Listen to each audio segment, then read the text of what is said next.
حضور صلی اللہ تعالیٰ علیہ وسلم سے اس صحابی نے پوچھا، آقا انسان کو ملی ہوئی نعمتوں میں سب سے بڑی نعمت کیا ہے؟ سب سے بڑی نعمت کیا ہے؟ حضور پاک صلی اللہ تعالیٰ علیہ وسلم نے فرمایا، نیک اخلاق اسے ملے ہوں تو یہ اللہ کی سب سے بڑی نعمت ہے، سب سے حسین نعمت ہے اس کے پاس۔ اسی لیے لقمان حکیم سے بھی پوچھا گیا، دنیا کے اس حکیم کا تذکرہ کر رہا ہوں جس کو قرآن نے بھی بیان کیا ہے۔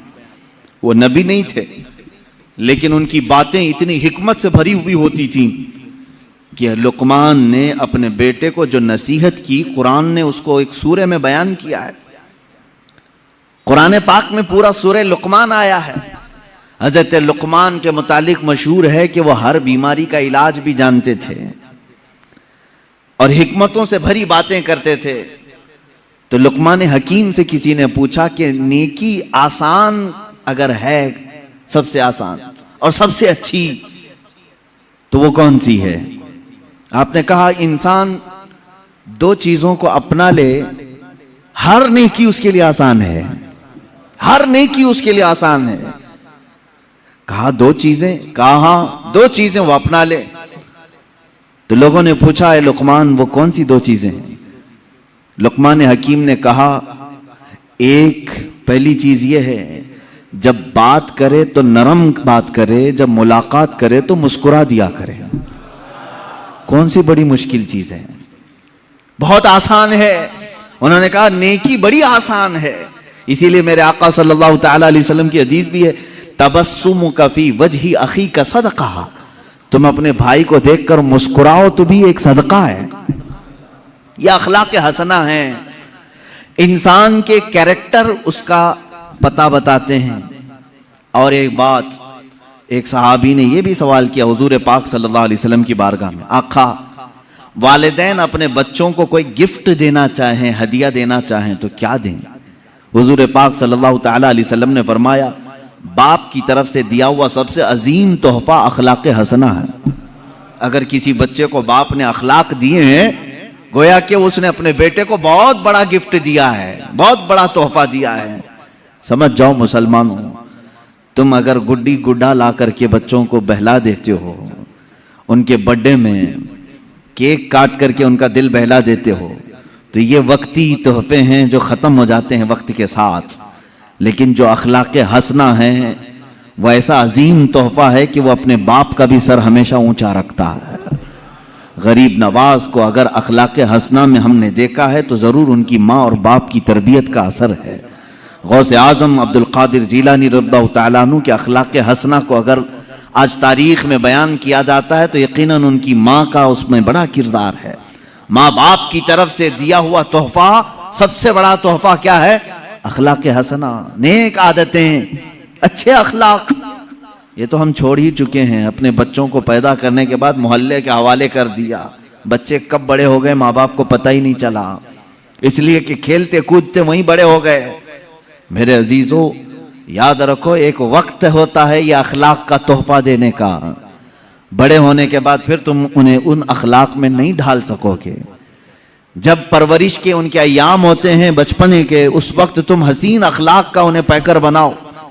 اس سے ایک بات اور بھی ہے، بڑے بزرگ ہیں حضرت جنید بغدادی رضی اللہ تعالیٰ، آپ سے پوچھا گیا انسان کا خاندان اعلیٰ ہے، اشرف ہے، کیسے پتہ چلے؟ فرمایا اس کے اخلاق دیکھو، اس کے خاندان کا پتہ چلے گا۔ کتنی بڑی بات ہے، اس کے اخلاق و کردار اس کے نسب کا پتہ دیتے ہیں، اس کے اشرف اور اعلیٰ ہونے کا پتہ دیتے ہیں۔ ایک بات یاد رکھیں، جو اعلیٰ قسم کے لوگ ہوتے ہیں، اعلیٰ خاندان سے، ان کے اخلاق بھی اعلیٰ ہونی چاہیے۔ ہاں اگر اخلاق میں کھوٹ آ گئی تو پھر دنیا تمہیں شک کی نظر سے دیکھے گی کہ یہ نسب اس کا صحیح ہے یا نہیں ہے۔ نسب اگر گنوا بیٹھتا ہے تو پھر اخلاق میں بھی گر جاتا ہے۔ اللہ حفاظت فرمائے۔ عزیزان گرامی، اخلاق کریمہ ایک ایسی بڑی دولت کا نام ہے جس کو تم بازار سے خرید نہیں سکتے۔ یہ کہیں ملتی ہوتی تو لوگ پیسے دے کر کے خرید لیتے۔ جانتے ہو آج بہت سارے ایسی تنظیمیں ہیں یا بہت سارے ایسے انسٹیٹیوٹ ہیں جہاں اخلاق سکھانے کے لیے ابھی اسکول شروع کیے گئے ہیں۔ اور کچھ وہ لوگ ہیں جو کیریکٹر سرٹیفکیٹ بانٹتے بھی ہیں، اس کا کیریکٹر کیسا ہے، اس کے اخلاق کیسے ہیں۔ کون لوگ؟ جو عورتوں کو ننگا ناچتے ہوئے دیکھ کر کے مسکراتے ہیں، ہنستے ہیں، وہ دوسروں کو اخلاق کی سرٹیفکیٹ دے رہے ہیں، کیریکٹر کی سرٹیفکیٹ دی جاتی ہے، اچھے کیریکٹر کی۔ عزیزان گرامی، آج ڈیولپمنٹ کے نام سے، مینجمنٹ کے نام سے، اور اچھے اخلاق جس کو کہتے ہیں پرسنالٹی ڈیولپمنٹ، آداب سکھائے جا رہے ہیں کہ تمہیں بیٹھنا ہے تو کیسے بیٹھنا ہوگا۔ میں ایک بڑے شہر میں اسی طرح کے ایک انسٹیٹیوٹ میں گیا تھا، جہاں ایک ماہر ٹیچر، ایک ماہر پروفیسر وہ اسٹوڈنٹس کو تعلیم دے رہے تھے کہ بڑے لوگوں کے اخلاق کیسے ہوتے ہیں، آداب کیسے ہوتے ہیں، جب کسی کو وش کرو تو کیسے کرو، ہینڈ شیک کرنے کے طریقے کیا ہیں، تم اگر کسی کے محفل میں بیٹھو تو کیسے بیٹھو۔ اللہ کی قسم میں بتاؤں، میں سنتا رہا اور ان کو دیکھتا رہا، اور پھر اگر میں نے سیرت مصطفیٰ کو کھولا تو ایک ایک چیز اخلاق حسنہ میں مصطفیٰ کے پائی جاتی ہے۔ اللہ کے نبی صلی اللہ تعالیٰ علیہ وسلم نے بہت پہلے یہ اخلاق اس مکہ کی وادی میں کر کے دکھائے جہاں اخلاق نام کی چیز ہی نہیں تھی۔ مکہ مکرمہ میں اخلاق کا پیکر بن کر کے دکھانا سب کے بس کی بات نہیں۔ جہاں لوگ اپنی ماں اور اپنی بہنوں کو بازار میں بیچنے کے لیے لاتے ہوں، وہاں عورتوں کی عزت کی بات کرنا ایک بہت الگ قسم کی بات ہے۔ جہاں لوگ مال لوٹ کر کے رات بھر محفلیں قائم کرتے ہوں، قافلہ لٹ جاتا تو رات کو شمع روشن ہوتی، رات بھر کھاتے پکاتے تھے، ایسے عالم میں اگر چوری کے خلاف بات کرنا، آپ جانتے ہیں کہ یہ اخلاق کا کس قدر اعلیٰ درجہ ہے۔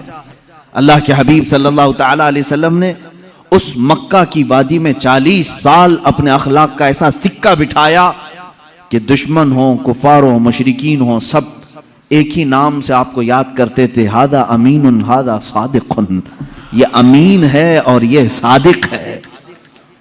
یعنی جنہوں نے قتل کا منصوبہ بنایا حضور کا، ان سے بھی اگر جا کر پوچھتے تو وہ کہتے نہیں، ان کے امین ہونے میں اور صادق ہونے میں کوئی شک نہیں کہتے تھے۔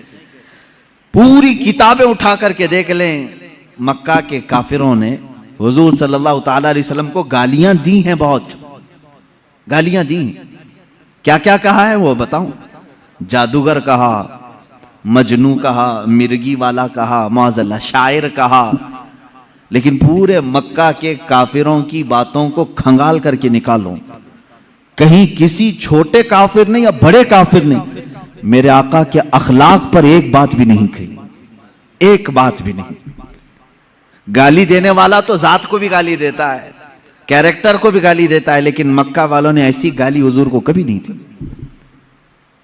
ہاں وہ جھوٹی باتیں تھے جو کرتے تھے، جادوگر کہنا، شاعر کہنا، مجنو کہنا، لیکن کبھی حضور پاک صلی اللہ تعالیٰ علیہ وسلم کو انہوں نے جھوٹا نہیں کہا، اس لیے کہ جھوٹ اخلاق ذمیمہ ہے، گرے ہوئے اخلاق میں سے۔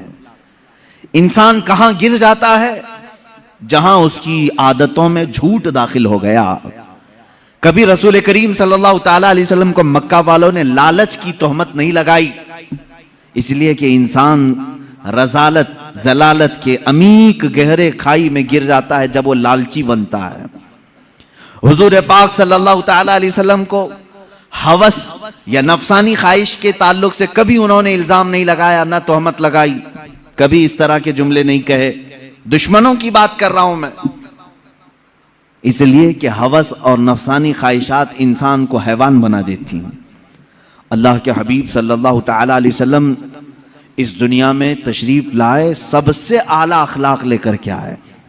خود میرے آقا صلی اللہ تعالیٰ علیہ وسلم کی زبان سے سنیں میرے عزیز و حضور فرماتے ہیں، بعثت لأتمم مکارم الاخلاق، میں دنیا میں اس لیے آیا ہوں کہ اخلاق کے پیمانے جتنے بھی ہیں سب سے اعلیٰ اخلاق تمہارے سامنے پیش کروں۔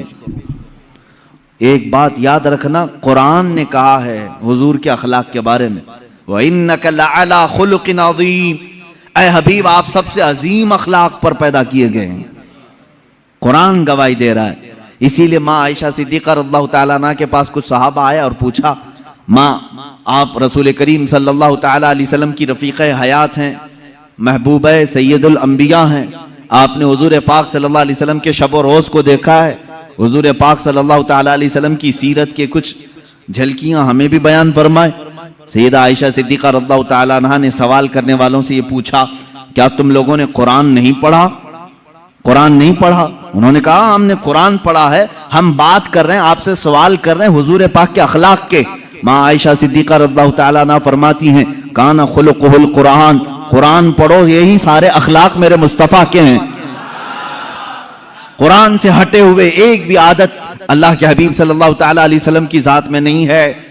دنیا کے بڑے بڑے جو اسکالر آئے یا پھر جو لوگ جس کو کہتے ہیں ریولیشن لے کر کے آئے یا اخلاق کی بات کرنے والے آئے، ان میں اور میرے آقا صلی اللہ تعالی علیہ وسلم میں ایک بڑا فرق یہ ہے، لوگوں نے اخلاق اور کیریکٹر دنیا والوں کو تو بتائے لیکن خود اس سانچے میں پورے اتر نہیں سکے. لیکن نبی کی ذات وہ ہے جس اخلاق کی بات کی پہلے وہ اخلاق حضور کی زندگی میں پائے جاتے ہیں. سچ بولنے کا حکم فرمایا حضور پاک صلی اللہ علیہ وسلم نے. پوری 63 سالہ زندگی کا ایک دن ایک لمحہ کسی نے حضور صلی اللہ تعالی علیہ وسلم کو جھوٹ نہ کہتے ہوئے سنا، نہ کسی کو مذاق میں بولتے ہوئے سنا، کبھی نہیں. حضور پاک صلی اللہ تعالی علیہ وسلم کی بات تو بہت دور کی ہے میرے عزیزوں. جنہوں نے حضور کی حدیثیں بیان کی ہیں ان کی زندگی جھوٹ سے محفوظ ہے، ان کی زندگی جھوٹ سے محفوظ ہے. حضرت سیدنا امام بخاری رضی اللہ تعالیٰ جو بخاری شریف حضور کی حدیثیں جمع کیے ہیں، جھوٹ سے اتنا احتراز کرتے تھے، اتنا کہ اگر کسی محدث کے بارے میں ان کو معلوم ہو جاتا کہ زندگی میں کبھی انہوں نے مذاق میں بھی جھوٹ کہا ہے تو ان کے پاس وہ حدیث سننے کے لیے بھی نہیں جاتے. امام بخاری رضی اللہ تعالیٰ نہیں جاتے. حدیث رسول بیان کرنے والوں کی یہ شان ہے کہ پوری زندگی انہوں نے جھوٹ نہیں کہا. تو رسول پاک صلی اللہ تعالیٰ علیہ وسلم کے اخلاق کریمانہ کا کیا حال ہے؟ امام بخاری رحمۃ اللہ تعالیٰ علیہ جو حدیثیں جمع کیے ہیں بخاری شریف میں، کتنا احتیاط، کتنا احتیاط، اللہ کی پناہ. ایک بڑے محدث کے بارے میں آپ کو پتا چلا کہ ان کے پاس حضور صلی اللہ تعالیٰ علیہ وسلم کی حدیثیں ہیں.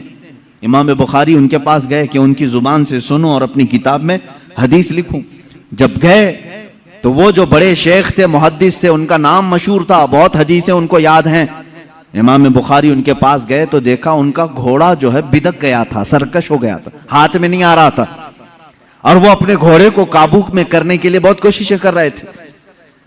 گھوڑا جو ہے ہاتھ میں نہیں آ رہا تھا. انہوں نے اپنا دامن یوں اٹھایا جیسے دامن کے اندر چارہ ہو، چارہ دکھا کر کے اپنا دامن یوں کر کے گھوڑے کو بلانے لگے، آ آ کہہ کے. گھوڑا قریب آتا گیا، قریب آتا گیا. چارے کی آس میں وہ گھوڑا قریب آیا. جب وہ قریب آیا تو آپ نے دامن چھوڑ دیا، گھوڑے کی ناتی پکڑ لی، رسی پکڑ لی. امام بخاری رحمۃ اللہ تعالیٰ علیہ وہیں سے واپس ہونے لگے. کہا کہ میں ان سے حدیث نہیں سنوں گا. اس محدث نے روکا کہ آپ آئے تھے حدیث سننے کے لیے، کیوں جا رہے؟ کہا جو اپنے گھوڑے کو جھوٹ بول سکتا ہے مجھے حدیث رسول بھی جھوٹ بول سکتا ہے، میں اس سے حدیث نہیں سنتا. میرے عزیزو، جھوٹ سے احتراز محدثین کی زندگی میں ہے. امام الانبیاء کے اخلاق تو بہت اعلیٰ ہے، اور جھوٹ سے احتراز کرنا اتنا اہم ہے میرے عزیزو، اتنی ضروری بات. ایک بات یاد رکھیں، جو جھوٹا نہیں ہوتا وہ بہت سکون سے سوتا ہے، اور جھوٹ بولنے والے کا سکون غارت رہتا ہے، ہمیشہ بے اطمینان رہتا ہے. ایک سچ کو چھپانے کے لیے اس نے جھوٹ بول دیا، لیکن اس جھوٹ کی لاج رکھنے کے لیے اس کو اور 100 جھوٹ بولنے پڑتے ہیں. اس کے علاوہ الگ الگ گڑنا پڑتا ہے. دوسرا جھوٹ، پھر تیسرا جھوٹ، پھر چوتھا جھوٹ. یہ جھوٹ اخلاق ذمیمہ ہے، گرے ہوئے اخلاق میں سے ہے. اور میرے آقا صلی اللہ تعالی علیہ وسلم کے اخلاق اس جھوٹ کے اپوزٹ ہے. حضور اکرم صلی اللہ تعالی علیہ وسلم کے لقب میں صادق نام ہے. کیا آپ نے نہیں سنا حضور صادق الامین ہے؟ اللہ کے نبی صلی اللہ تعالی علیہ وسلم کے اخلاق کو اپناؤ میرے عزیزو، جھوٹ کو اپنی زندگی سے نکالو. یہاں تک کہ اپنے بچوں کو بھی اس کی سختی سے تاکید کرو. فارسی میں ہم نے ایک مقولہ پڑھا تھا، دروغ گورا حافظہ نہ باشد. جھوٹ بولنے والے کی یادداشت کمزور ہو جاتی ہے، اس کو یاد نہیں ہوتا. قرآن یاد کرنے والا ہو، کوئی بھی کتاب یاد کرنے والا ہو، وہ یہ سمجھ لے کہ جھوٹ بولے گا تو اس کا حافظہ کمزور ہو جائے گا، یادداشت سلامت نہیں رہتی. جھوٹ ایک ایسی نحوست ہے جو انسان کی زندگی کی طمانینت اور اس کے سکون کو غارت کر دیتی ہے. اسی لیے میرے آقا صلی اللہ تعالیٰ علیہ وسلم کے پاس ایک شخص آیا اور اس نے کہا کہ میرے پاس بہت بری عادتیں ہیں، بہت ساری، میں بیان تو نہیں کروں گا لیکن میں سب نہیں چھوڑ سکتا. کوئی ایک چیز آپ بولیں ایک ہی چھوڑوں گا، لیکن وعدہ کر کے چھوڑوں گا. شراب پیتا ہوں، جوا کھیلتا ہوں، یا جو بھی کام ہیں، بہت ساری بری عادتیں ہیں، لیکن آپ ایک عادت کو بولے میں چھوڑ دوں گا، وعدہ کروں. حضور نے فرمایا پکا وعدہ کرے گا؟ اس نے کہا ہاں. اللہ کے نبی صلی اللہ تعالیٰ علیہ وسلم نے فرمایا ٹھیک ہے، آج سے تو صرف جھوٹ چھوڑ دے، آج سے صرف تو جھوٹ چھوڑ دے. جب بھی میں تجھ سے سوال کروں گا تو جھوٹ نہیں بولے گا. اس نے کہا بالکل.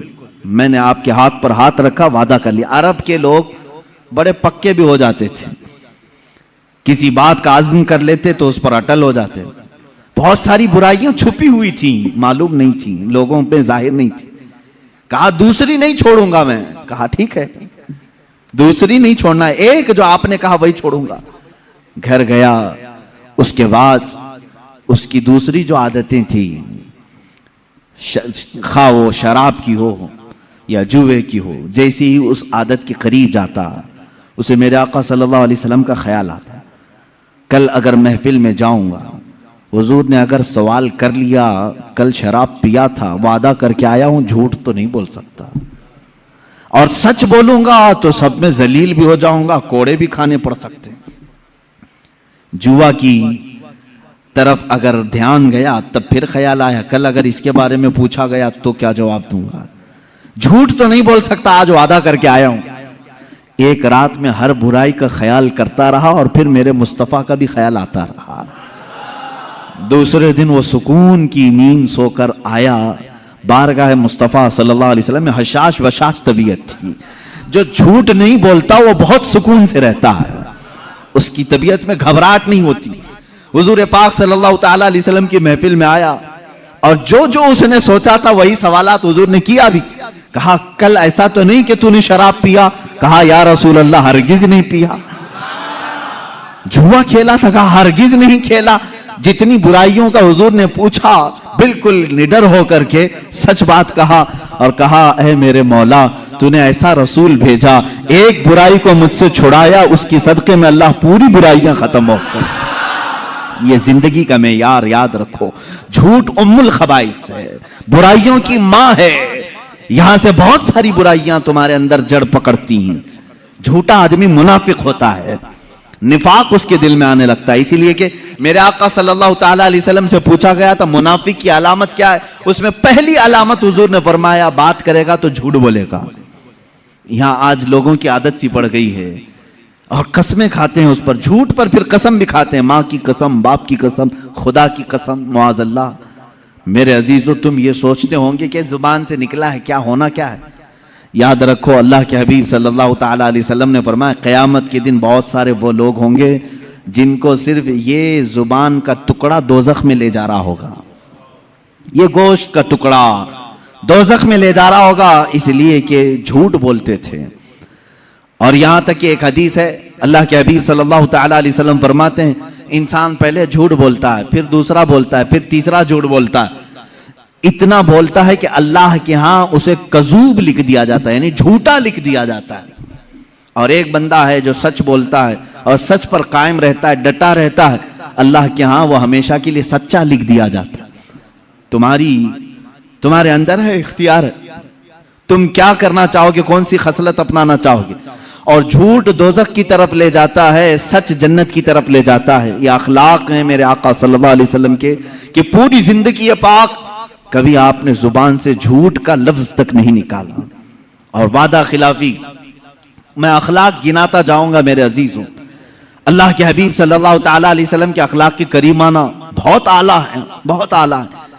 جس میں ہلکا سا بھی نقص ہو، عیب ہو، وہ حضور کی زندگی میں آیا ہی نہیں. تیرے تو وصف عیب تناہی سے ہیں بری.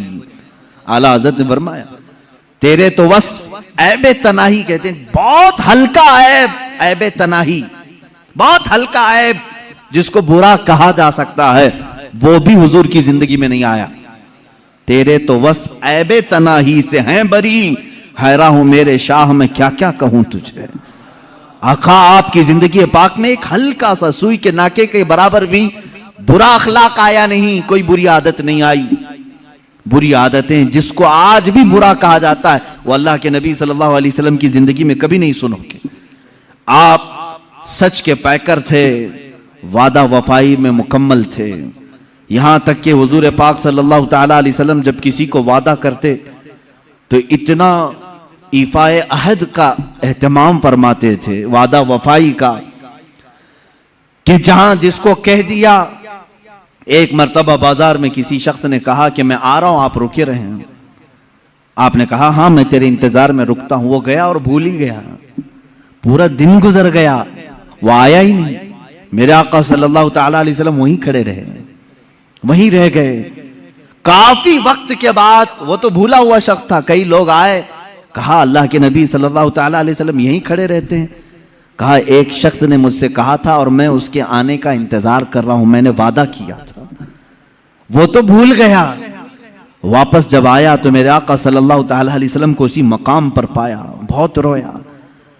اللہ کے نبی صلی اللہ علیہ وسلم نے اس شخص سے کہا اے بندے, میں اللہ کی طرف سے اخلاق عالی عظیم اخلاق کو پورا کرنے کے لیے دنیا میں آیا ہوں, اور میں کبھی وعدہ وفائی نہیں کرتا, وعدے کے خلاف نہیں کرتا. ایک صحابی وہ مشرکین میں سے آ کر کے حضور صلی اللہ تعالی علیہ وسلم کی بارگاہ میں ایمان لائے. وہ ایمان والے نہیں تھے, پہلے کافروں کی صحبت میں. کافروں نے بھیجا تھا حضور صلی اللہ علیہ وسلم کے پاس حالات دیکھنے کے لیے کہ دیکھ کر کے آؤ. تو انہوں نے کہا تھا میں 3 دن کے اندر لوٹ آؤں گا. وہ مدینے آئے لیکن اپنا دل دے بیٹھے, آئے تھے جاسوسی کرنے کے لیے. وہ حضور اکرم صلی اللہ علیہ وسلم کے اخلاق سے متاثر وہ ایمان لائے. انہوں نے کہا یا رسول اللہ صلی اللہ علیہ وسلم, اب میں اس کفار و مشرکین کی غلاظتوں والے علاقے میں ہرگز نہیں جاؤں گا, میں نہیں جانا چاہتا. ایمان کی بہاریں مدینے میں ہیں, اخلاق عالی یہاں پر ہے. اللہ کے نبی صلی اللہ علیہ وسلم نے فرمایا میں وعدہ خلافی کرنے والوں کے ساتھ نہیں رہتا. تم اپنی جماعت والوں سے وعدہ کر کے آئے تھے, تم پلٹ جاؤ ان کے پاس, جاؤ ان کے پاس, پھر اگر تمہارا دل کرے تو واپس پھر مدینے آ جانا. مشرکین سے وعدہ کیا ہوا تھا انہوں نے, دشمنان رسول سے انہوں نے وعدہ کیا تھا اپنے ایمان لانے سے پہلے. اللہ کے نبی صلی اللہ علیہ وسلم نے فرمایا جاؤ پہلے اپنے اس وعدے کو پورا کر کے پھر واپس آؤ.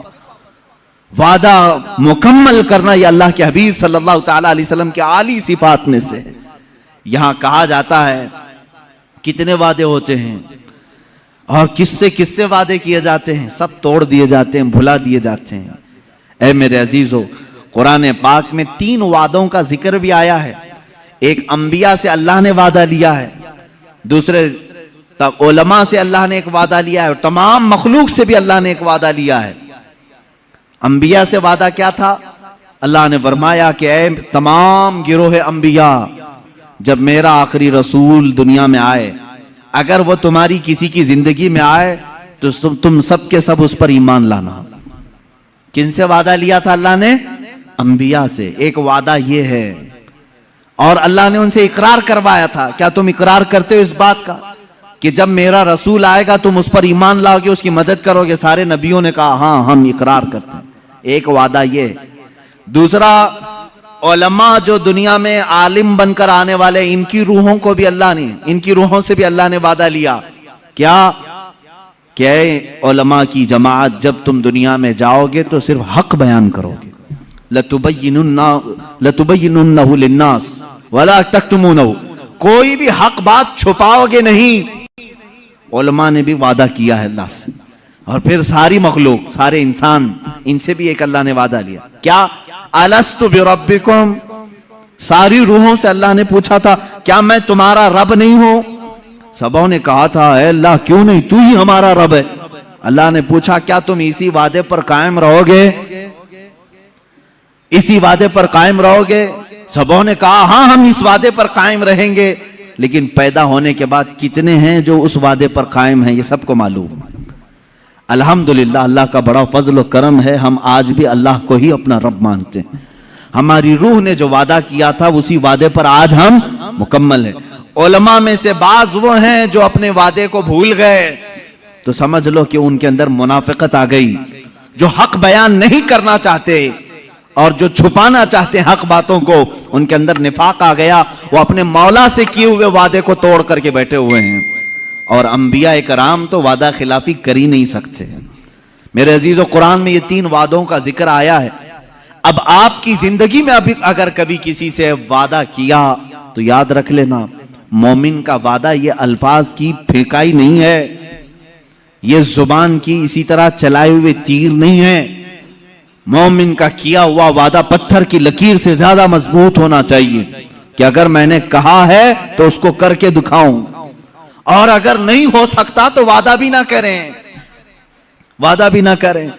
عام طور پر جو وعدہ خلافیاں دیکھنے آ رہی ہیں وہ شادی شدہ جوڑوں میں، یہی تو ہے۔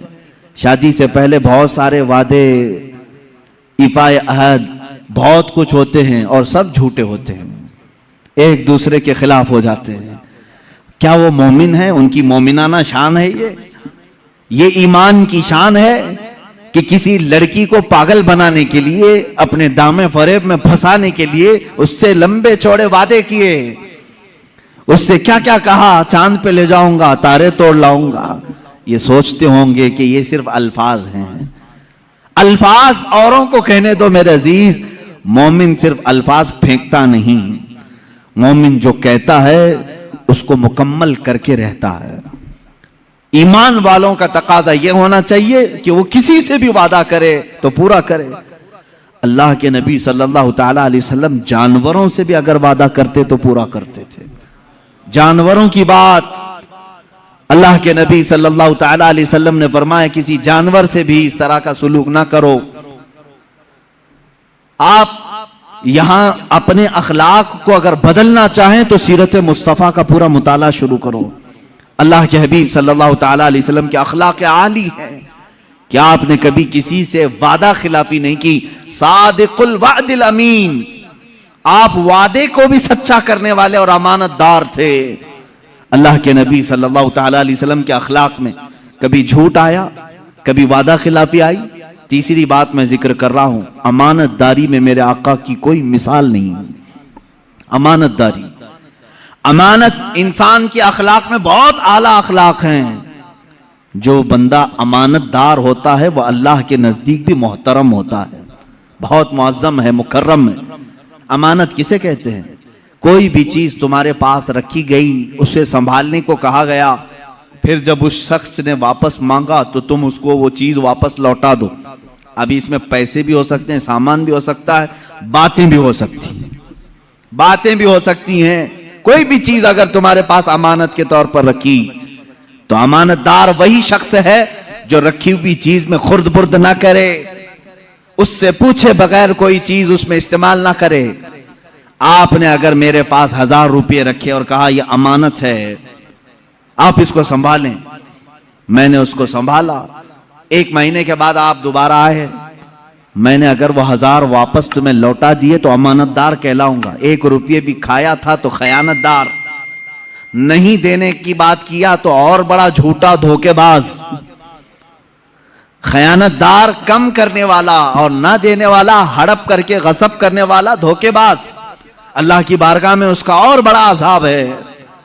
مومن کی تو یہ شان ہی نہیں۔ اللہ کے نبی صلی اللہ تعالی علیہ وسلم کے پاس تو امانتیں رکھنے والے ایسے لوگ تھے، آپ کو معلوم ہے، جنہوں نے حضور صلی اللہ علیہ وسلم کے اوپر تلوار اٹھائی قتل کے منصوبے سے، ان کی تلواریں بھی حضور کے پاس امانت میں رکھی جاتی تھی۔ وہ بھی جو دشمنی میں عروج پر پہنچے ہوئے تھے، اپنی امانتیں حضور کے پاس ہی رکھتے تھے۔ ان کو معلوم تھا دنیا ادھر سے ادھر ہو جائے گی، محمد امانت میں خیانت کبھی نہیں کرتے صلی اللہ تعالی۔ حضور کے متعلق اتنا یقین تھا انہیں، اسی لیے ہجرت کی رات حضور صلی اللہ علیہ وسلم مولا علی کرم اللہ وجہہ الکریم کو اپنے بستر پر سلا کر یہی تو فرماتے ہیں، علی کل صبح اٹھنا، میرے پاس مکہ والوں کی امانتیں ہیں، یہ فلاں فلاں کو امانت واپس کر کے تم بھی مدینے چلے آنا۔ مجھے بتاؤ، جو شہر چھوڑ کر کے جا رہا ہے سارا بٹور کر کے لے جائے، کون پیچھا کرے گا، کون آئے گا؟ دیکھتے ہیں میں نئے شہر میں جا رہا ہوں۔ اللہ کے نبی صلی اللہ تعالیٰ علیہ وسلم نے جس کا جیسا حق تھا وہ واپس لوٹایا، اگرچہ وہ دشمنوں کا حق تھا، وہ حضور کے دشمنوں کا حق تھا، لیکن آپ نے واپس لوٹایا۔ پوری زندگی پاک میں آپ کے کسی نے آپ کی امانتوں پر انگلی نہیں اٹھائی، کبھی آپ کو تہمت نہیں لگائی۔ عزیزان گرامی، مومن کی بھی اعلیٰ شان ہونی چاہیے، وہ امانت دار بنے، امانت دار بنے۔ کوئی چیز تمہارے پاس رکھی ہوئی ہو اسے یا تو لوٹاؤ یا تو پھر اس کی صحیح حفاظت کرو۔ امانت میں خیانت کرنے والے کے متعلق بھی حضور صلی اللہ علیہ وسلم فرماتے وہ منافق ہے۔ ایمان والا امانت میں خیانت نہیں کرتا۔ اب اگر اس کے مفہوم کو میں طویل کروں تو بہت لمبا ہو جائے گا۔ کیا چیز امانت ہے؟ چلو میں نے آپ کے پاس 100 روپے دیے، آپ 100 روپے واپس لوٹائیں گے تو آپ امانت دار، بات صحیح ہے؟ اور اگر کم کر کے لوٹایا تو خیانت دار۔ یہ فارمولہ معلوم ہے؟ اب سنو، اللہ رب العزت نے تمہیں کیا کیا چیزیں امانت میں دی۔ تمہارے ہاتھ یہ امانت ہیں اللہ کے، تمہاری آنکھیں اللہ کی امانت ہیں، تمہاری زبان یہ اللہ کی امانت ہے، تمہارا ذہن، تمہارا دل یہ اللہ کی امانت ہے۔ قرآن میں اللہ نے فرمایا ثم لتسألن یومئذ عن النعیم، قیامت کے دن پھر میں اپنی ہر نعمت کے بارے میں پوچھوں گا۔ میں نے فلاں چیزیں تجھے دی تھی امانت کے طور پر، واپس پلٹا۔ اگر ہم نے صحیح سلامت اللہ تک کی امانتیں لوٹائی تو امانت دار ہیں، ورنہ خیانت داروں میں اٹھائے جائیں گے۔ مجھے بتاؤ میرے عزیزو، کیا ہم خیانت کے ارتکاب میں نہیں ہیں؟ آج ہماری آنکھوں کا وہی استعمال ہو رہا ہے جو مولا چاہ رہا ہے؟ کیا ہماری انگلیاں، ہمارے ہاتھ، ہمارے پیر محفوظ ہیں؟ اللہ نے جس مقصد کے لیے ان کو پیدا کیا اسی مقصد پر ہم نے ان کو لگایا ہے؟ تو اگر ہم نے غلط استعمال کرنا شروع کیا ہے تو اللہ کی امانتوں میں خیانت ہو رہی ہے۔ قیامت کے دن خیانت کرنے والوں میں حشر ہو سکتا ہے۔ ہاں، لیکن اللہ رب العزت عفو و غفور و کریم و رؤوف و رحیم ہے۔ وہ چاہے تو تمہاری خیانتوں کو معاف کرے گا، معاف کرے گا۔ پھر سے اللہ تبارک و تعالیٰ تمہیں پاک و صاف کر کے اٹھائے گا۔ توبہ کر لو، اب تک اگر خیانت کی تھی اپنے ہاتھوں سے، اپنے آنکھوں سے یا اپنی زبان سے، توبہ کر لو، باز آ جاؤ۔ یہ کہو اے بار الہ، تیری دی ہوئی آنکھیں میں نے غلط جگہ استعمال کی، تیری دی ہوئی زبان سے میں نے غلاظتیں نکالی۔ اے رب ذوالجلال، تو نے قرآن پڑھنے کے لیے مجھے زبان دی تھی، قرآن میں کہا تھا وَقُولُوا لِلنَّاسِ حُسْنًا، لوگوں سے اچھی اچھی باتیں کرو، لیکن زبان کھلتی تھی تو گالی گلوچ بھی آئی، جھوٹ بھی آیا، غیبت بھی آئی، چغلی بھی آئی، گانے بجانے بھی آئے۔ یہ تمام چیزوں سے اپنی زبان کو غلیظ کر لیا، امانت میں خیانت ہو گئی۔ لیکن یاد رکھو، جب کسی بندے کو یہ احساس ہو جائے کہ میں نے اللہ کی امانتوں میں خیانت کیا ہے تو فوراً پلٹ آئے اللہ کی بارگاہ میں۔ اس لیے کہ رب تعالیٰ فرماتا ہے اب بھی ہمارا در رحمت کھلا ہے، تمہاری خیانتوں کو اللہ معاف کرے گا، اللہ معاف فرمائے گا۔ عزیزان گرامی وقار، رسول کریم صلی اللہ تعالیٰ علیہ وسلم کے اخلاق میں جھوٹ کبھی نہیں آیا، وعدہ خلافی کبھی نہیں آئی، امانت میں خیانت کبھی نہیں آئی۔ یہ تو وہ چیزیں ہیں جو منافقت پیدا کرتی ہیں۔ حضور اکرم کی زندگی پاک میں کبھی یہ چیزیں نہیں آئی۔ اب ذرا اللہ کے حبیب صلی اللہ تعالیٰ علیہ وسلم کے معاشرتی اخلاق میں بتاؤں۔ معاشرتی اخلاق کا مطلب کیا ہے؟ کہ ایک سوسائٹی میں رہنے کے لیے کون سے اخلاق کی ضرورت ہے، کیسی عادتیں ہونی چاہیے آپ کے اندر سوسائٹی میں رہیں۔ دیکھیں، اخلاق ایک بہت بڑا ٹاپک ہے، اور اس پر اگر مسلمان پورا نہیں اترا تو میں سمجھتا ہوں کہ وہ اسلام میں پورا آیا ہی نہیں۔ حضور صلی اللہ تعالیٰ علیہ وسلم سے پوچھا گیا دین کیا ہے؟ حضور نے فرمایا اخلاق۔ پھر پوچھا گیا دین کیا ہے؟ حضور نے فرمایا اخلاق۔ پھر پوچھا گیا دین کیا ہے؟ فرمایا اخلاق۔ اچھی عادتوں کا نام دین ہے۔ اور پھر ایک حدیث پاک میں ہے الدین النصیحہ، دین خیر خواہی کرنے کا نام ہے، اچھا سوچنے کا نام ہے۔ کس کے بارے میں اچھا سوچیں؟ للہ ولرسولہ وللمؤمنین عامہ. حضور فرماتے ہیں اللہ کے بارے میں ہمیشہ اچھا سوچو، رسول کے بارے میں ہمیشہ اچھا سوچو، اور تمام مومنین کے بارے میں ہمیشہ اچھا سوچو. یہی پورا دین ہے، یہی پورا دین ہے. میرا اللہ کریم ہے، رحیم ہے، غفور ہے، ستار ہے، جبار ہے. میں نے اس کے متعلق ہمیشہ اچھا سوچا، یہ دین ہے. رسول کے بارے میں اچھا سوچو، لرسول ہی، میرے رسول اعلیٰ اخلاق والے ہیں، محبتوں کے پیکر ہیں. رسول کریم جود و سخا کے حامل ہیں. رسول کریم صلی اللہ تعالی علیہ وسلم دنیا کے سب سے اشرف اعلیٰ اکمل انسان ہیں، اجمل انسان. میں نے اچھا سوچا حضور کے متعلق، یہ دین ہے. اور پھر رہی بات مومنین کے لیے بھی حضور نے فرمایا اچھا سوچو. وَلِلْمُؤْمِنِينَ عَامَّةً، تمام مومنوں کے بارے میں خیر خواہی کرو. یہ اخلاق ہے اور یہی دین ہے. اب حضور اکرم صلی اللہ تعالی علیہ وسلم سے پوچھا گیا ایمان کا ایک حصہ حضور سے پوچھا گیا، ایمان کیا ہے؟ حضور نے 70 شاخیں بیان فرمائی ہیں ایمان کی. ایمان کے کتنے شاخیں ہیں؟ 70 شاخیں ہیں، 70 ڈپارٹمنٹ ہیں. حضور پاک صلی اللہ تعالی علیہ وسلم نے اس میں سے ایک بیان یہ فرمایا، المسلم من سلم المسلمون من لسانہ و یدہ. مسلمان تو وہ ہے جس کے ہاتھ سے اور جس کی زبان سے دوسرے مسلمان محفوظ ہوں. جس کے ہاتھ سے اور جس کی زبان سے دوسرے مسلمان محفوظ ہوں، وہ اسلام کے اعلیٰ اخلاق پر ہے.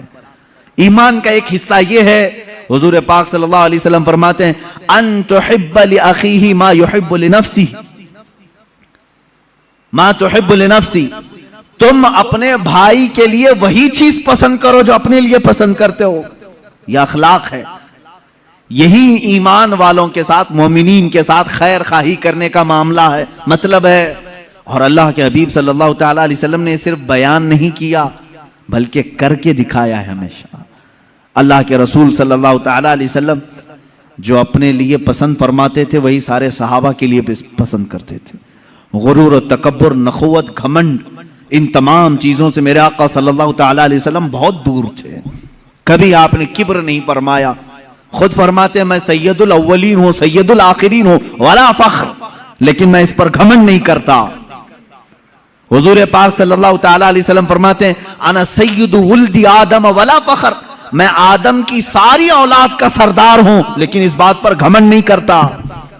اللہ کے حبیب صلی اللہ علیہ وسلم فرماتے ہیں میں اس پر تکبر نہیں کرتا، بڑائی نہیں مارتا. اللہ کے رسول صلی اللہ تعالی علیہ وسلم نے معاشرتی اخلاق جو بیان کیے ہیں وہ آج ضرور سنو اور دوسروں تک پہنچاؤ. سوسائٹی میں رہنے کے لیے کون سے اخلاق چاہیے؟ آپ ایک معاشرے میں رہ رہے ہیں، ایک محلے میں رہ رہے ہیں، آپ کے اخلاق کیسے رہیں؟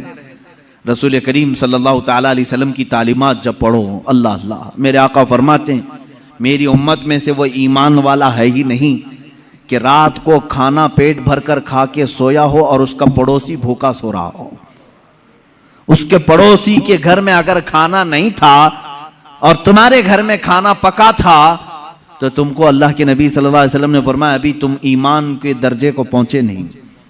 یہ ہے معاشرتی اخلاق، سوسائٹی کے اخلاق، کہ جس جگہ تم رہ رہے ہو اپنے ساتھ دوسروں کی فکر رکھنا.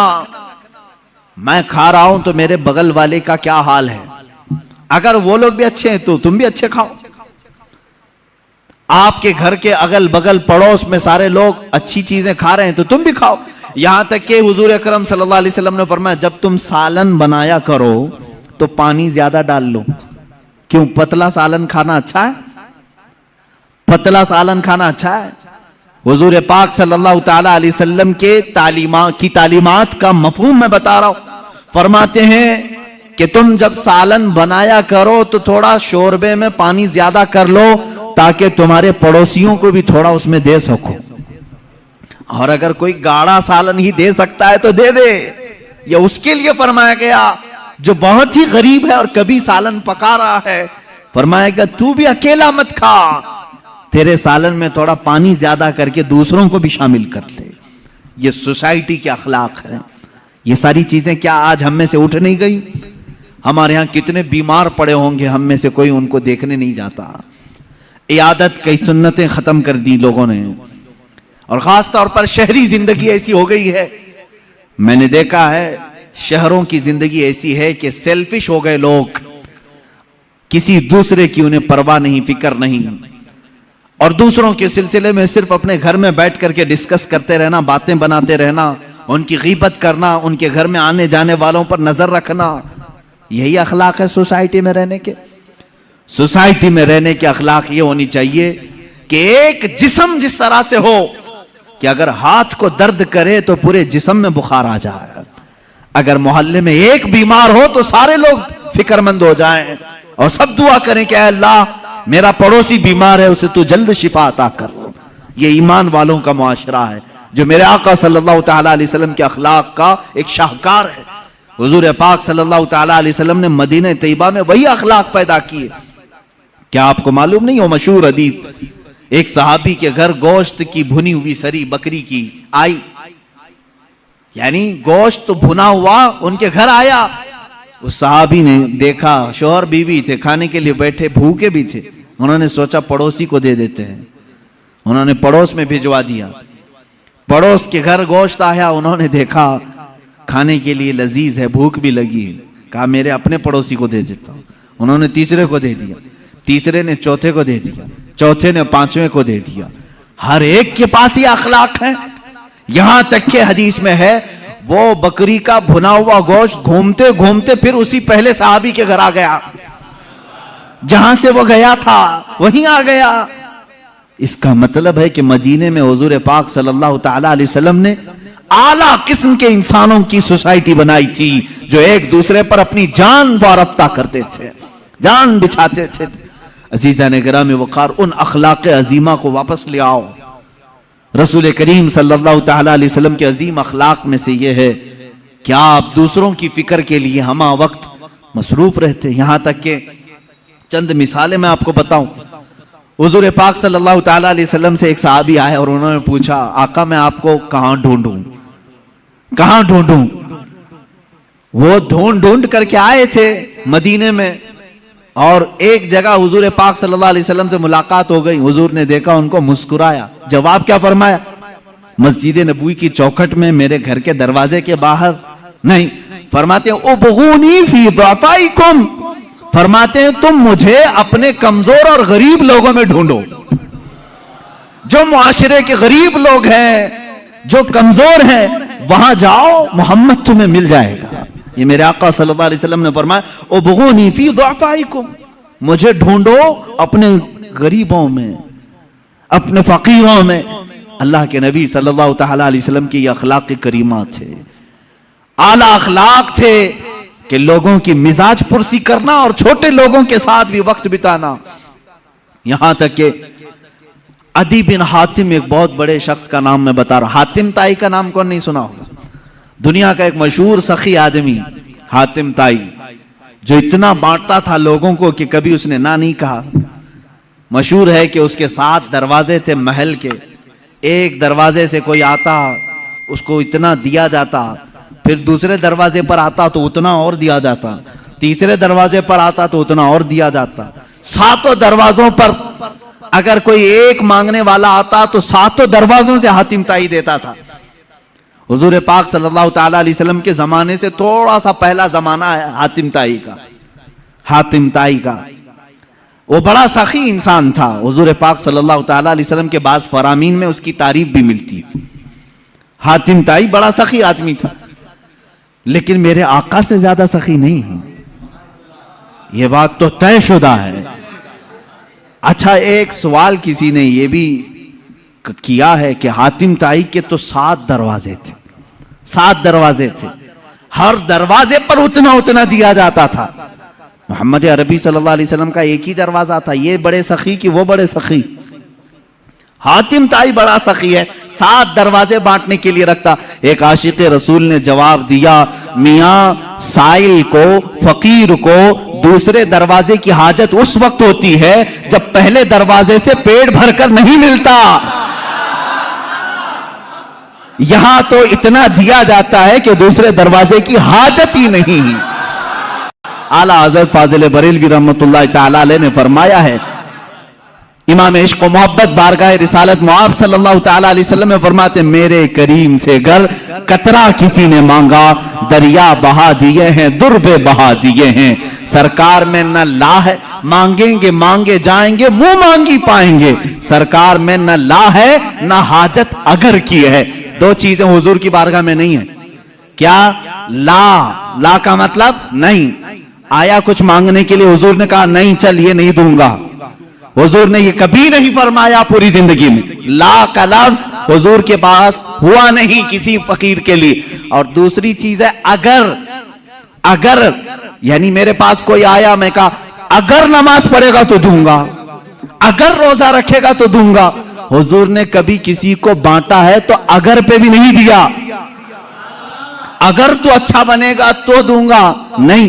اعلیٰ حضرت فرماتے ہیں سرکار میں نہ لا ہے نہ حاجت اگر کی ہے. واہ کیا جود و کرم ہے شہ بتہا تیرا, نہیں سنتا ہی نہیں مانگنے والا تیرا. اس حاتم تائی کے بیٹے کی بات کر رہا ہوں, عدی بن حاتم. عدی نام تھا عدی. یہ ایک جنگ میں حضور پاک صلی اللہ تعالی علیہ وسلم کے صحابہ کے مد مقابل آیا, اور عدی کی بہن بھی تھی. بہن گرفتار ہو کر کے آ گئی. عدی بھاگ کر کے ملک شام چلے گئے. وہ یمن میں رہتے تھے. یمن میں لڑائی ہوئی, صحابہ غالب آئے, وہ یمن سے فرار ہو کر ملک شام چلا گیا. عدی کی بہن گرفتار ہو کر مدینہ طیبہ آئی.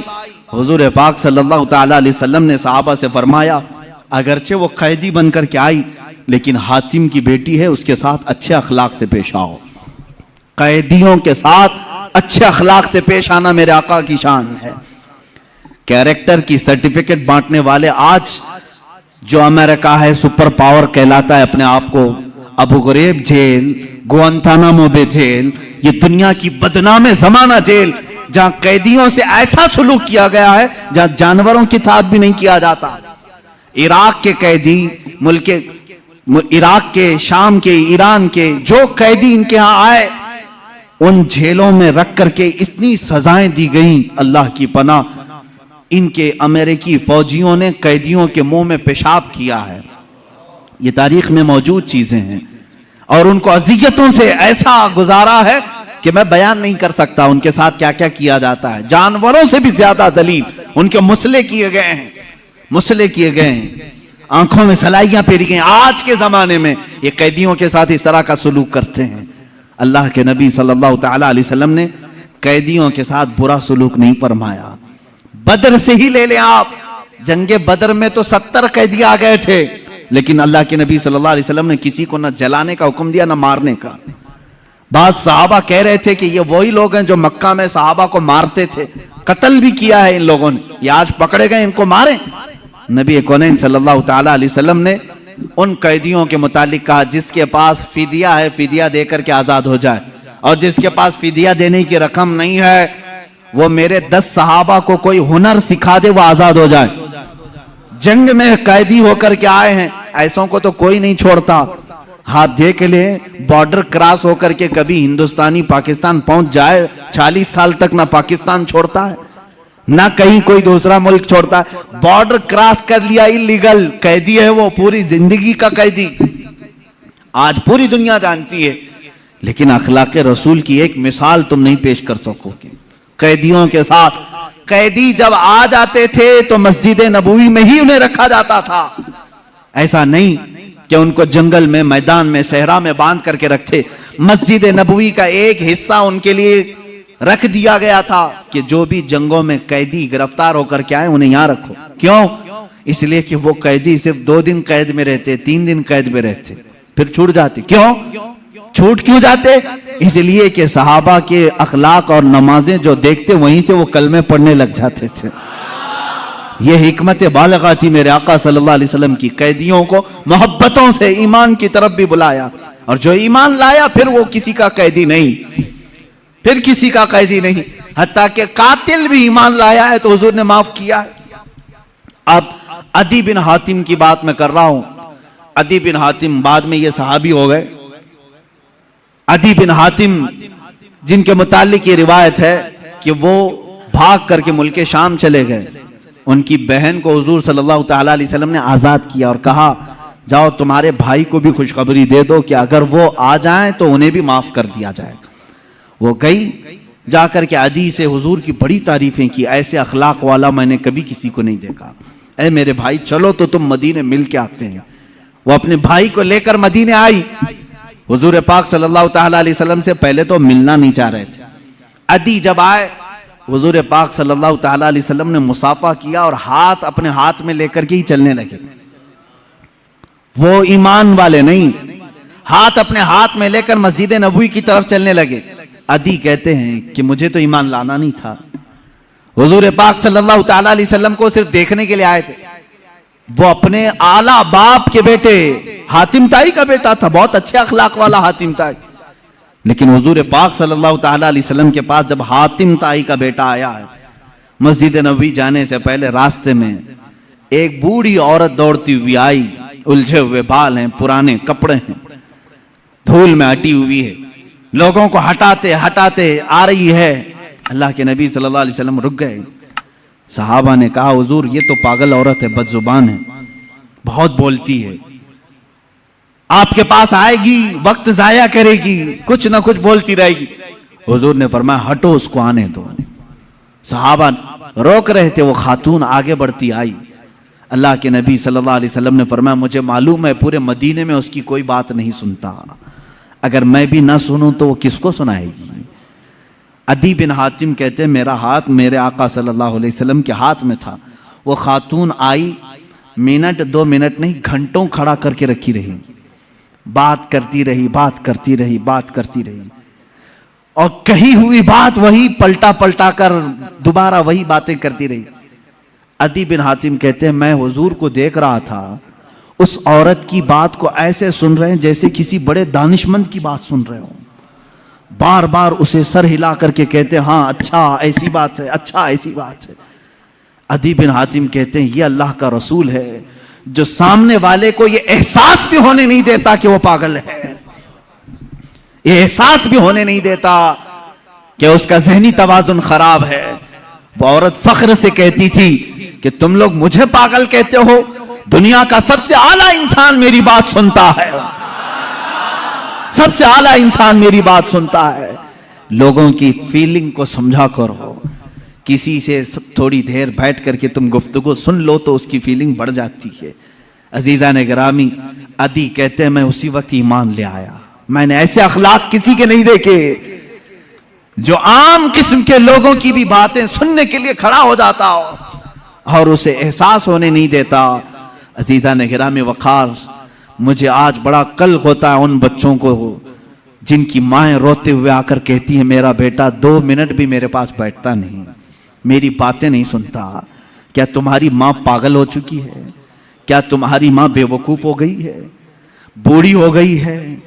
آج تم اس کے پاس وقت نہیں گزارنا چاہتے؟ باپ کے پاس کون ایسا بیٹا ہے جو تھوڑی دیر بیٹھے؟ انصاف کرو اے جوانو. تم اپنے ان دوستوں کے ساتھ پوری رات بتاتے ہو جو تمہارے پیسوں کے لالچی, تمہارے منصب کے لالچی ہیں, اور جس نے پورے خون پسینے کی کمائی سے تمہارے جسم میں طاقت بھری, اس کے پاس آدھا گھنٹہ نہیں بیٹھنا چاہتے. ابا ٹائم نہیں ہے ابھی میرے پاس, جا رہا ہوں دوستوں کے پاس. تمہاری دنیا کا سب سے بہترین کوئی دوست ہے وہ تمہارا باپ ہے, سب سے بہترین دوست تمہاری ماں ہے, اس کے پاس اپنا وقت کیوں نہیں شیئر کرتے؟ یہ میرے پاس درد بھری ہوئی داستانوں کی فہرست ہے جو ماں اور باپ صرف یہ چاہتے ہیں کہ ہمارے بچے تھوڑا وقت ہمارے ساتھ بھی بتائیں, بڑھاپے میں ہماری باتیں سننے والا اب کوئی نہیں ہے. یاد رکھو تمہارے باپ اور ماں کی جو تم نے جوانی میں تعظیم کی یہ الگ مقام رکھتی ہے. اصل تعظیم تو وہ ہے جب تم جوان ہو اور وہ بوڑھے ہو چکے ہو, وہ پوچھی ہوئی بات کو بار بار پوچھ رہے ہوں تم سے, ایک ہی سوال کو دہرا رہے ہوں بار بار.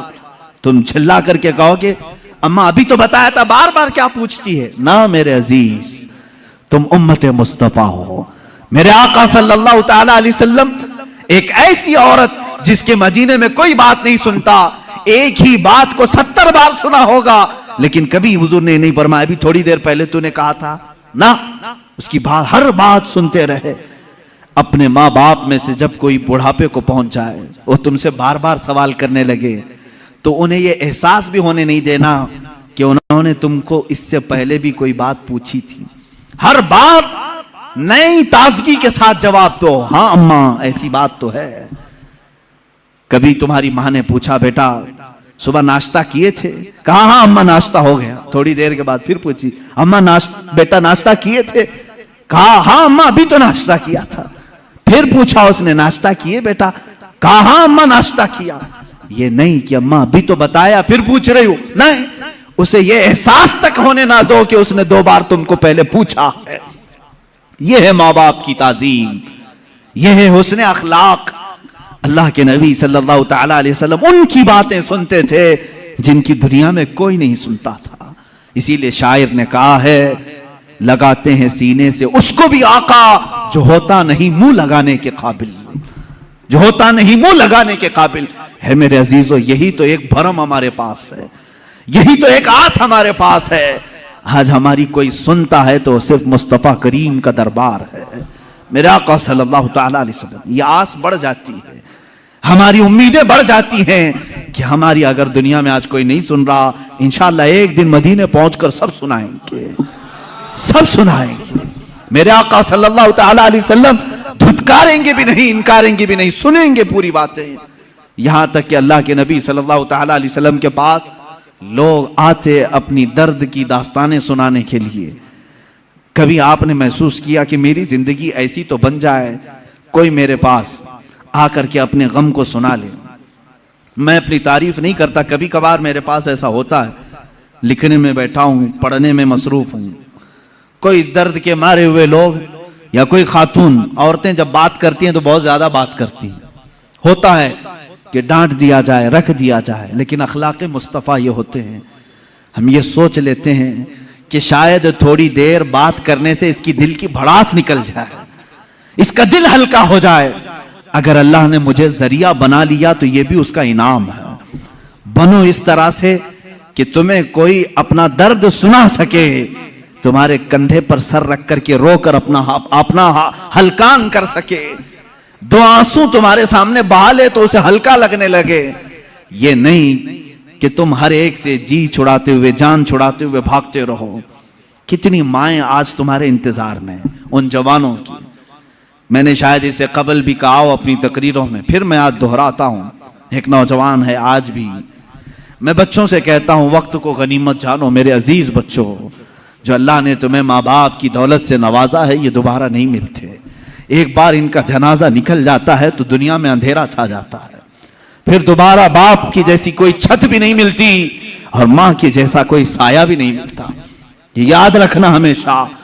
ایک نوجوان کو میں نے دیکھا تھا، وہ بڑا عیاش طبیعت کا تھا، ماں بیوہ ہے، بہت پہلے ہی شوہر کا انتقال ہو گیا تھا، بچہ صرف 4 سال کا تھا یا چھوٹا سا تھا۔ جب سے وہ گھروں کے کام کر کر کے اپنے بچے کو پالتی تھی، جوان ہوا تو اوباشوں کی صحبت میں لگ گیا، بدماشوں کی صحبت میں آ گیا۔ ماں کو اب اس سے بڑا دھچکا اور کیا لگے۔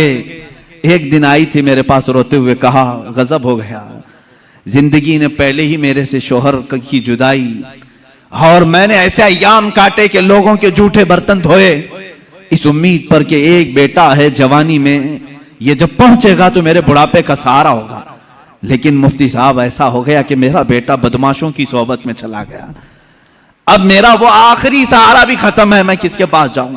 وہ غم کے مارے اتنا روئی تھی، میں جب بھی آج یاد کرتا ہوں اس خاتون کو تو مجھے تنہائی میں رونا آتا ہے۔ میں جتنی کوشش ہو سکی، میں کوئی بہت بڑا مؤثر آدمی نہیں ہوں، ایک چھوٹا طالب علم، سوچا کہ اس نوجوان بچے کو بلاؤں، اس کے ساتھ میں نے تھوڑا وقت گزارا، اسے سمجھایا تیری ماں کی قدر و قیمت کیا ہے، وہ ایک بیوہ ہے، ایک بیوہ ہے، وہ 4 عورتوں کے ساتھ بیٹھنے میں شرم کرتی ہے، کیا تو اپنی ماں کے ساتھ وقت نہیں بتاتا؟ دنیا میں تیرے دوست ہوں گے، تجھے دوست چھوڑ کر کے جائیں تو تجھے کتنی تکلیف ہوتی ہے، تو سوچ اپنی ماں کو، اس کے تو کوئی دوست نہیں، اور اس کا بیٹا بھی اس کو رات اکیلا چھوڑ کر جاتا ہے۔ وہ رویا میرے پاس، کہا کہ حضرت میں وعدہ کرتا ہوں اپنی ماں کے لیے میں کام کروں گا۔ میں نے سمجھایا، دوسرے دن کہا میں نوکری کے لیے تلاش میں چلتا ہوں۔ مجھے وہ بات آج بھی یاد ہے، تقریباً 6-7 سال ہو گئے ہوں گے، وہ نوجوان ہے ابھی بھی، وہ سنتا بھی ہوگا۔ اس نے کہا اماں سے میں کہتا ہوں میں نوکری کرتا ہوں. ماں اس دن بڑی خوش ہوئی. کہا حضرت آپ نے میرے بچے کو سیدھے راستے پر لانے میں بڑی میری مدد کی ہے. بس زندگی کی ایک ہی خواہش رہ گئی ہے کہ میں اپنے بیٹے کی کمائی کھا لوں. میرا بیٹا کما کر کے لایا ہو میں وہ کھا لوں. زندگی پر لوگوں کے جھوٹے برتن دھو دھو کر کے بچے کو پالا ہے, ایک بار میرا بیٹا کھلائے مجھے. وہ اس آس میں رہی. وہ بنگلور یا کہیں کسی علاقے میں نوکری پر گیا. مہینہ گزرا تھا, تنخواہ آئی اس کی. اس نے کہا تنخواہ سنبھال کر, پہلی تنخواہ میں اپنی ماں کو لے کے جاتا ہوں. وہ پورا اپنی تنخواہ اپنی سیلری لے کر کے گاؤں پہنچا تھا. اسے پتا ہی نہیں تھا اس کے گھر کے پاس بھیڑ جمع ہوئی تھی. جب اس نے دیکھا تو لوگوں نے کہا کہ تیری ماں کا رات میں انتقال ہو چکا. اس نے وہ پیسوں کا لفافہ اپنی ماں کے قدموں میں رکھا. آج تک جب کبھی وہ ملتا ہے تو پھوٹ کر روتا ہے, کہتا ہے میری ماں اسی آس میں دنیا سے چلی گئی کہ بیٹے کی ایک کمائی کھا لوں. لیکن مجھ سے زیادہ بدنصیب کون ہے اس دنیا میں جو ماں کے کمائے ہوئے جھوٹے برتن کو دھوئے ہوئے کمائی تو کھا لیا, اپنے ہاتھوں کا ایک لقمہ میں اپنی بیوہ ماں کو کھلا نہیں سکا. اے نوجوانوں, کیا اسی کا نام زندگی ہے؟ کیا اسی کا نام ایمان ہے؟ تمہارے اخلاق تو وہ ہونے چاہیے کہ تم باہر جاؤ تو تمہارے ماں باپ تمہارے اخلاق پر فخر کریں. تمہاری ایک ایک کمائی کے لیے وہ آج بھی انتظار میں ہے. ایک بات یاد رکھنا, ماں باپ لالچی نہیں ہیں تمہارے, لیکن صرف ان کی خواہش یہ ہوتی ہے کہ بیٹا اپنے پیروں پر کھڑا ہو جائے. جب مرغی اپنے چوزوں کو خود کھاتے ہوئے دیکھتی ہے تو خوش ہو جاتی ہے. پہلے چونچ سے دانے توڑ توڑ کے کھلاتی رہتی ہے, لیکن جب بچے کھانے کے لائق ہو جاتے ہیں تو خوش ہوتی ہے. کیا تمہارے ماں باپ کو اتنی بھی خوشی نہیں دینا چاہتے ہو؟ آج اتنا بھی انہیں سکون نہیں دینا چاہتے؟ جنہوں نے ماں باپ کے ساتھ بدتمیزیاں کی ہیں انہوں نے دنیا میں اپنی جہنم خریدی ہے. اللہ کے نبی صلی اللہ تعالیٰ علیہ وسلم سے کسی نے پوچھا ماں باپ کیا ہیں؟ حضور نے فرمایا وہ تیری جنت بھی ہے تیری دوزخ بھی ہیں. وہ تیری جنت بھی ہے تیری دوزخ بھی ہے.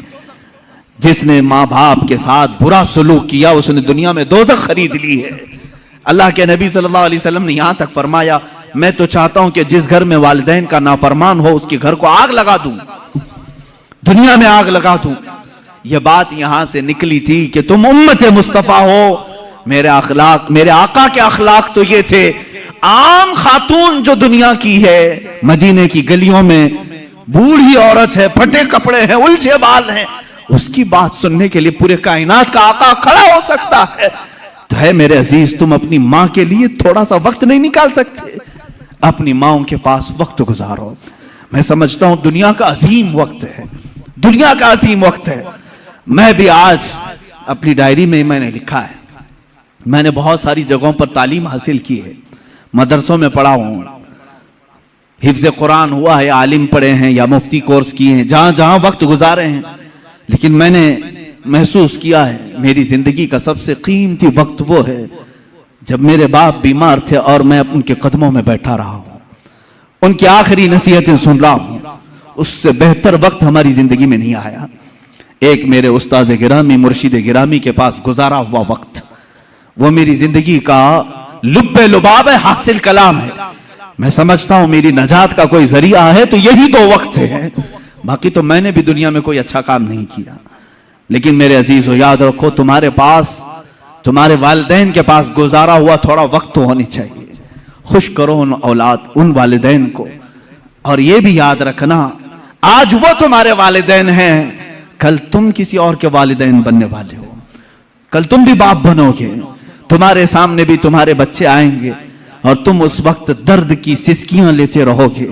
سوچو کہ میرا بیٹا جواب دے رہا ہے, کتنا برا لگ رہا ہے. اس وقت احساس ہوگا جب میں نے ماں کو تانا مارا تھا تو میری ماں کا کلیجہ کیا ہوا ہوگا. آج میرا بیٹا مجھے الٹا جواب دیتا ہے تو میں ٹوٹ جاتا ہوں.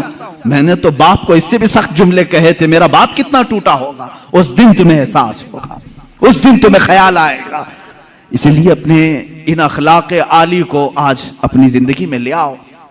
میرے آقا صلی اللہ تعالیٰ علیہ وسلم کے اخلاق کریمانہ پر گفتگو کرنی تھی, مگر میں بیچ میں یہاں پر تھوڑی سی گفتگو کے لیے رک گیا. بہرحال اللہ کے حبیب صلی اللہ تعالیٰ علیہ وسلم کے اخلاق کریمانہ یہ کہ کمزوروں میں آپ نے زندگی گزاری، ہر کمزور کی بات سنتے رہے۔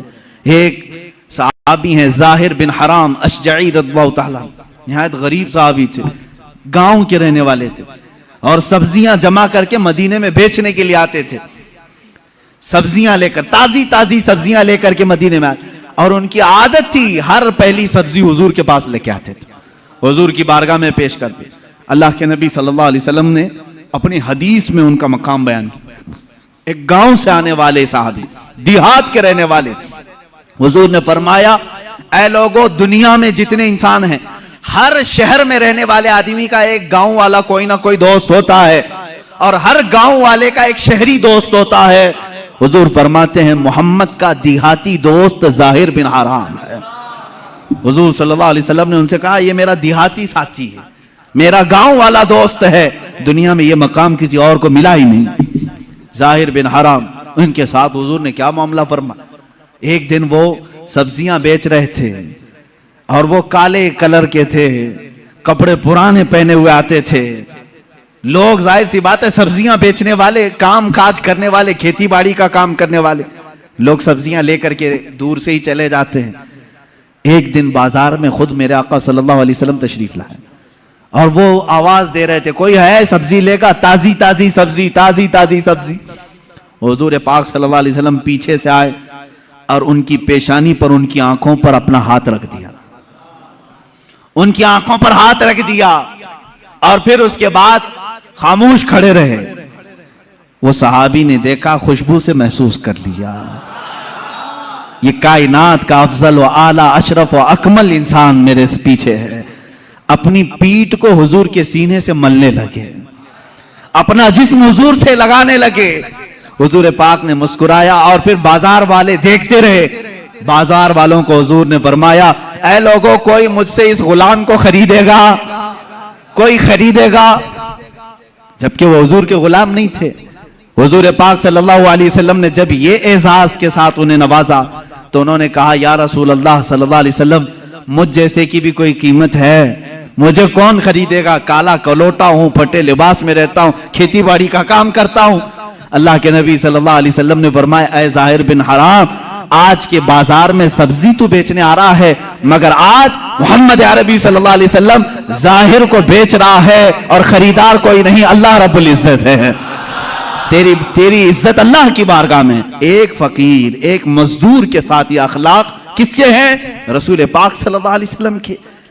آپ مزدوروں سے دور ہٹتے ہو، یہ اس کا سٹیٹس الگ ہے، میرا سٹیٹس الگ ہے۔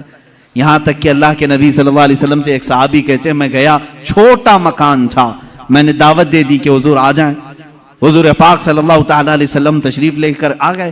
میرے گھر میں اس دن کچھ نہیں تھا، میں نے تو سوچا تھا آتے ہیں کہ نہیں آتے معلوم نہیں، جو کی روٹی، ستو اور شہد، بس اس پر حضور کی دعوت کی، اور حضور جاتے ہوئے کہتے ہیں بہت عظیم کھانا میرا آج ہوا ہے۔ گھر والے کا دل رکھا، غریب صحابی کا، کہتے ہیں بہت عظیم کھانا تم نے ہمیں کھلایا، پر تکلف کھانا تھا۔ یہ رسول کریم صلی اللہ تعالیٰ علیہ وسلم کے اخلاق کریمانہ ہیں۔ آج اگر کوئی کسی کمپنی کا مالک ہے، کسی فیکٹری کا مالک ہے، وہ مزدوروں کے ساتھ حسن سلوک کرے، اچھے اخلاق کے ساتھ برتاؤ کرے۔ یہاں تک کہ اللہ کے نبی صلی اللہ تعالیٰ علیہ وسلم کے آخری کلمات جو آپ کی وفات کے وقت تھے وہ یہی تھے، اے لوگو نماز کا خیال کرو اور اپنے مزدوروں کا خیال کرو۔ غلاموں کے متعلق حضور نے فرمایا جو تم پہنتے ہو انہیں پہناؤ، جو تم کھاتے ہو انہیں کھلاؤ۔ اسی لیے میرے استاد ہمیشہ بڑے مشفق استاد تھے، جب وہ کھانے کے لیے بیٹھتے تھے تو اپنے دسترخوان پر ہم کو بھی شامل کرتے تھے، اور کہتے ہم ڈر کر کے دور ہٹتے تو کہتے یہ اخلاق مصطفیٰ ہے، آقا اور غلام ایک دسترخوان پر بیٹھے ہیں، استاد اور شاگرد ایک دسترخوان پر بیٹھے ہیں، اس میں کوئی تکلف نہیں۔ میرا دسترخوان الگ ہونا چاہیے، شاگردوں کا الگ ہونا چاہیے، ہمارا سٹیٹس الگ ہے، وہ مزدوروں کا الگ ہونا چاہیے، سب ایک ساتھ بیٹھیں۔ یہ امت مصطفیٰ کے اخلاق ہیں۔ رسول کریم صلی اللہ تعالیٰ علیہ وسلم کے اخلاق کے کریمانہ میں سے ایک بات یہ بھی تھی کہ آپ اپنے رشتہ داروں کا بھی اتنا ہی خیال فرماتے تھے اور دوسروں کا بھی۔ یہاں تک کہ ایک مرتبہ حضور صلی اللہ تعالیٰ علیہ وسلم کی بارگاہ میں ایک خاتون آئی، صحابہ بیٹھے ہوئے تھے, حضور کھڑے ہو گئے, اپنی چادر نکالی اور زمین پر بچھایا. وہ خاتون آئی بیٹھی, حضور پاک صلی اللہ تعالی علیہ وسلم دو زانو ہو کر ان کے پاس بیٹھے اس خاتون کے, اور سنتے رہے باتیں, یہاں تک کہ بہت دیر کے بعد وہ خاتون اٹھی. حضور نے بہت ساری بکریاں اس خاتون کو تحفے میں دی, وہ جانے لگی. صحابہ نے کہا یا رسول اللہ صلی اللہ علیہ وسلم, اتنی تعظیم کسی عورت کی ہم نے نہیں دیکھی. حضور پاک صلی اللہ علیہ وسلم نے فرمایا, اے میرے صحابہ, وہ مجھے دودھ پلانے والی ماں حلیمہ سعدیہ تھیں, مجھے اس نے 2 سال دودھ پلائے ہیں. جو صرف رضائی ماں ہے اس کا ادب میرے آقا اس قدر فرماتے تھے. اپنی چادر پاک بچھائی اور ان کے سامنے دو زانو ہو کر بیٹھے رہے. یہاں پیدا کی ہوئی ماں کے ساتھ برا سلوک کیا جاتا ہے. ایک بار حضرت شیمہ آئی, حضور صلی اللہ علیہ وسلم کی دودھ شریک بہن حضرت حلیمہ سعدیہ کی بیٹی. رسول کریم صلی اللہ تعالی علیہ وسلم نے ان کے لیے اتنا اعزاز کیا کہ ان کی دعوت فرمائی, ان کو تحفے دیے, ہدیے دیے, اور عزت کے ساتھ انہیں رخصت کیا. حضرت شیمہ اپنے قبیلے میں آئی بہت سارا مال لے کر کے. لوگوں نے پوچھا کہاں سے آئی شیمہ, پہلی بار تیرے پاس, اتنی برکت دیکھ رہی ہیں. شیمہ نے کہا برکت والے میرے بڑے بھائی کے پاس سے آ رہی ہوں. وہ رضائی بھائی تھے رسول کریم صلی اللہ علیہ وسلم کے. کیا ہم بھی اپنی بہنوں کا ایسا ادب کرتے ہیں؟ وہ حضور کی سگی بہن نہیں تھی, دودھ شریک بہن تھی. تمہارے گھروں میں بہنیں آئیں تو اچھا کھانا کھلاؤ, اچھا پکاؤ, انہیں عزت کے ساتھ رخصت کرو. بہنیں تمہاری دوسرے گھر بھی آئی گئی ہیں, یہ نہیں کہ ناک بھاؤں سکیڑ لیا اور ماتھا چڑھا لیا, آئی ہے پتہ نہیں گھر میں کیا ہو جائے گا. کچھ نہیں, ہر مرد کو چاہیے وہ اپنی بہنوں کا ادب بھی کریں, ان کے ساتھ عزت کے ساتھ پیش آئیں. یہ میرے آقا کے اخلاق کریمانہ میں سے ہے, رسول پاک کے اخلاق میں سے ہے. ایک بار غریبوں کا حق دلانا یہ میرے آقا کی شان تھی. کون ہے آج کے زمانے میں جو مظلوموں کی آواز اٹھا سکے؟ اے میرے عزیزو, اگر تم رسول اللہ کے سچے امتی ہو تو مظلوموں کی آواز اٹھانے والے بن جاؤ. ہم جو یہاں سے منبر سے آواز اٹھاتے ہیں یہ ہماری اپنی آواز نہیں. میں تو یہی سمجھتا ہوں جو میرے نبی سے ہم نے سیکھا ہے وہی آواز اٹھائیں گے. مکہ مکرمہ میں زبید ایک علاقہ ہے یمن کا, وہاں سے ایک شخص آیا, 3 اونٹ لے کر کے آیا, بہت خوبصورت اونٹ. وہ زبیدی شخص تھا, وہ مکہ میں آیا اور اونٹ بیچنے کے لیے پورے بازار میں اس سے حسین و جمیل اونٹ تھے ہی نہیں. اب اس نے قیمت لگائی, مہنگے بھی تھے. اس کا ارادہ یہ تھا کہ اچھی قیمت لے کر کے واپس جاؤں گا, لیکن مکہ میں ابو جہل کی دادا گیری بھی چلتی تھی, گنڈا گردی تھی. وہ گنڈا تھا مکے کا, اور اس کی بات پر لوگ ڈرتے بھی تھے. اور اسی لیے ہم کہتے ہیں گنڈا گردی مت کرو, اس لیے کہ ابو جہل کی تم ذریت میں نہیں ہو, تم مصطفیٰ کی امت میں ہو. میرے آقا صلی اللہ تعالی علیہ وسلم گنڈوں کو ان کے مقام تک پہنچا بھی دیا کرتے تھے, دادا گیری کرنے والے. ابو جہل گیا اور پوچھا کیا قیمت ہے اس کی؟ تو زبیدی نے کہا جو بھی قیمت لگایا 1,000 دینار, بہت مہنگے اونٹ تھے, 1,000 دینار. ابو جہل نے کہا یہ تینوں اونٹوں کی جو قیمت ہے نا اس کا 1/3 میں دوں گا بس, یعنی 1,000 دینار میں پورے اونٹ دے دے بس, اس سے زیادہ نہیں. اب ابو جہل اتنی کم قیمت لگایا تھا جو مکہ کے بازار میں بھی نہیں تھی, اس کا حق مار رہا تھا جو یمن سے بازار میں بیچنے آیا تھا. لیکن بات یہ تھی کہ ابو جہل کی قیمت کے بعد پھر دوسرا کوئی قیمت لگانے کو تیار بھی نہیں ہوتا. اب بازار میں کوئی نہیں آ رہا اس سے زیادہ دینے کے لیے. اب اس سے زیادہ دے گا تو ابو جہل اس کو مارے گا, میری بولی پہ تو کیسے بولی لگایا, کیا تو میرے سے بڑا سیٹ ہے؟ وہ زمانے کا سیٹ بھی تھا, مارتا تھا لوگوں کو. اب وہ پریشان ہو گیا یمنی زبیدی شخص. آخر کار وہ کئی لوگوں کے پاس گیا, بڑے بڑے اشراف مکہ جو تھے ان کے پاس گیا, ریکویسٹ کیا کم سے کم میرے جانے بھر کا ہو جائے, یمن پہنچنے کا قیمت بڑھا دو, تھوڑی میرے اونٹوں کی قیمت بڑھاؤ, دیکھ نہیں رہے بہت قیمتی اونٹ ہیں. کوئی اس کی نہیں سنا. یہاں تک کہ حضور پاک صلی اللہ علیہ وسلم حضرت ابو بکر, حضرت عمر, حضرت عثمان کے ساتھ حرم کعبہ میں بیٹھے ہوئے تھے, مکہ مکرمہ میں بیٹھے ہوئے تھے. وہ شخص حضور پاک صلی اللہ علیہ وسلم کے پاس سیدھا آیا اور کہا اے اہل قریش, تمہارے ہاں تجارت کے لیے کون آئے گا؟ تمہارے ہاں غریبوں کا استحصال کیا جاتا ہے, ظلم کیا جاتا ہے, قیمتیں گھٹا کر کے لی جاتی ہیں, گنڈا گردی ہے, دادا گیری ہے, کون آئے گا تجارت کرنے؟ حضور پاک صلی اللہ علیہ وسلم کھڑے ہو گئے, کہا کون تیرے ساتھ گنڈا گردی کیا, کون ہے تیرے ساتھ داداگیری کیا؟ اس نے اپنا پورا واقعہ سنایا، میرے اونٹوں کی اتنی قیمت میں نے لگائی، ابو جہل نے گرا کر کے اتنی قیمت لگائی اور اس کی قیمت کے بعد کوئی دوسرا قیمت لگانے کو تیار ہی نہیں۔ حضور پاک صلی اللہ علیہ وسلم نے فرمایا چل میں تیرے ساتھ چلتا ہوں۔ بازار میں حضور تشریف لائے، بازار میں آئے اللہ کے نبی صلی اللہ تعالی علیہ وسلم، پورے بازار میں کوئی ان اونٹوں کو خریدنے کی ہمت نہیں کر رہا ہے۔ حضور نے سارے مجمع میں پکار کر کہا تیرے اونٹوں کی کیا قیمت ہے؟ اس نے پہلے جو قیمت بتائی وہی بتائی، یہ اونٹوں کی قیمت ہے۔ اللہ کے نبی صلی اللہ علیہ وسلم نے فرمایا منظور ہے، مجھے منظور ہے۔ ابو جہل بھی کھڑا تھا، خاموش کھڑا تھا، دیکھ رہا تھا کہ کون قیمت لگائے گا۔ حضور نے لگایا، 3000 درہم دینار دیے اور تینوں اونٹ لے لیے اور خود بازار میں کھڑے ہو گئے۔ اب کوئی مجھ سے اونٹ خریدے گا؟ کوئی ہے جو مجھ سے اونٹ خریدے؟ حضور نے تجارت بھی سکھائی، یہاں تک کہ حضور پاک صلی اللہ تعالی علیہ وسلم نے 2 اونٹوں کی قیمت وہ رکھی جو اس نے 3 اونٹوں کی رکھی تھی، بڑا کر کے، یعنی 3 اونٹوں کی 3000 تھی، حضور نے 2 اونٹوں کی قیمت 3000 رکھی اور اسی وقت بازار میں خریدار بھی آئے اور بک بھی گئے۔ ایک اونٹ فائدے میں بچا رہا، 3000 جو حضور نے اس کو دیے تھے وہ 3000 2 اونٹوں میں واپس آئے، ایک اونٹ فائدے میں بچا رہا۔